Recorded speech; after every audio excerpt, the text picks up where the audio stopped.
going to be very interesting to see how this country emerges over the next few weeks, especially with all the compounded issues that are around it. And so in that place of compassion, then it gave me the opportunity to have some clear thoughts. And those clear thoughts would obviously reach out and see the beauty in someone else and want to connect with someone else. So the connection then allows me to circulate my own resources and to give it to you as freely as I can without any expectation of something back. So that's where my life was when I was in Mozambique in 2006. I had graduated in my own life to discerning what I wanted to do a little bit, and I had better choices of people that were around me, and I was doing work that I was passionate about. There's 70 million landmines in the world. They blow up every 19 minutes. A woman or a child is maimed. Governments put them there. They don't take responsibility for taking them out. If they did, they'd have to own up to putting them there in the first place. Diana had put it on the front pages of the newspapers. I was a Hollywood guy, and I was just called up at a particular moment, which led me into Nelson Mandela's home and his wife, Gracia Machel, in Mozambique. And I started to see the issues. So these names are great. I mean, all the names are fantastic. But the real heroes of the world are you. The nameless, faceless heroes. The people that are getting up every single day, doing the amazing work, being of service to yourself, to your families, to communities, and to the world. It doesn't change from this way down, I can assure you. It never will. It never, ever will. It has to come from we the people, which has been abdicated generation after generation. So I was doing work down there, and I saw some issues. The United Nations is a very well-known body and respected body. It's meant to police people and check that things are going right. And they're very good in the disarmament area of conflict. But they ran out of money on a food program in 2006 in Mozambique. It put 250,000 people into famine that day. No one knew the day before, but that day they were. And then 3 months later, there were floods and cyclones after an earthquake, similar a little bit to Haiti, without the loss of life. It just moved. And it moved hundreds of thousands of refugees to camps that didn't exist the day before. How many of you worked in non-profit work? Yeah. And non-profit work, and the whole non-profit field is massive. We, in America, gave $300 billion in 2008. $300 billion. Now, you and I ate $49 billion worth of ice cream the same year. 17 billion, only 17 billion would have had every person fed on this planet.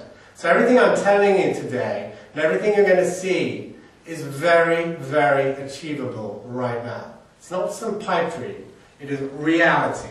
It's just a matter of changing the way we have our attitude towards resources, becoming more conscious of those, and shifting the way that we want to see things happen slightly. It relates to water, it relates to food.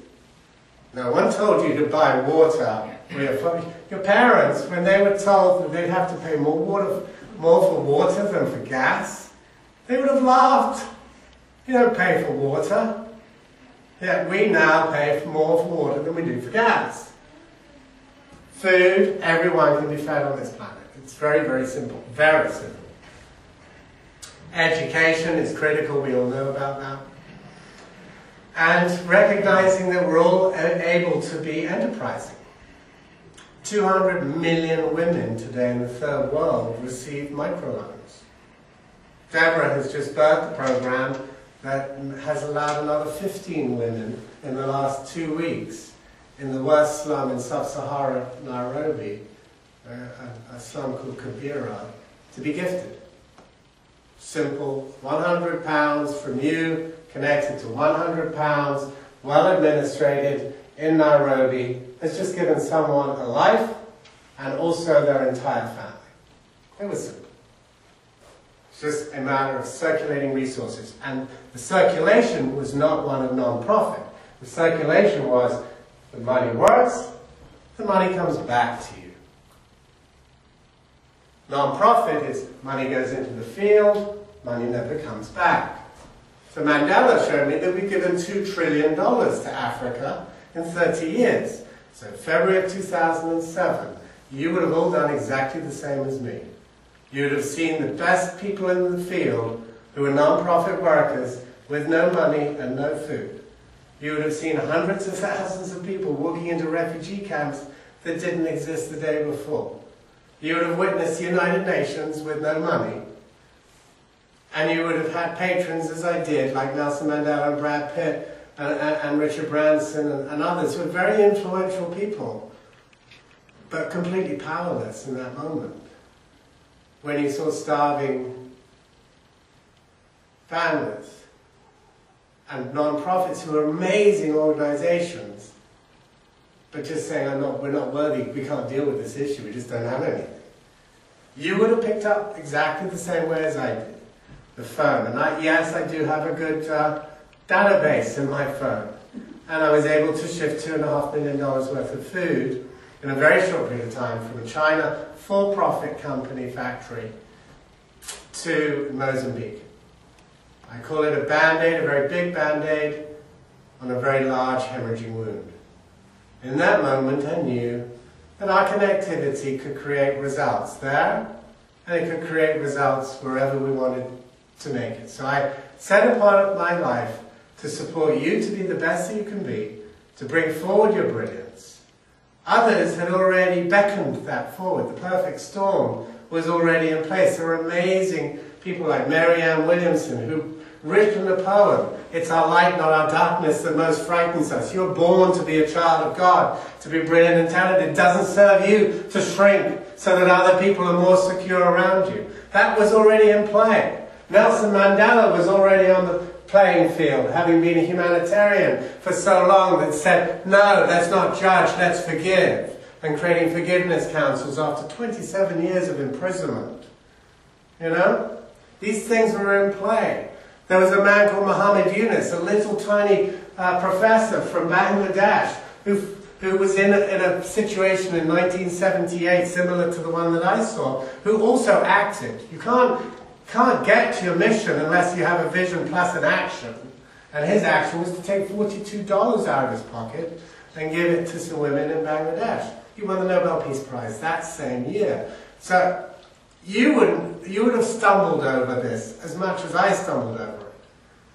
I could not be ignorant to it. I could not recognize that we couldn't come together. So humanity unites brilliance. It's a coalition of brilliance in the finest action. Because humanity is experiential. It is an action of giving gracefully, an action of being of service. It has no walls. It is the truth of who we are and who I am as an individual, as a spiritual being.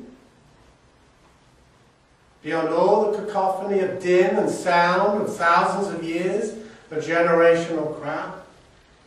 So Hub was birthed. I went back to America where I was living, spoke to a few people, and now there are 4,806 people that have joined Hub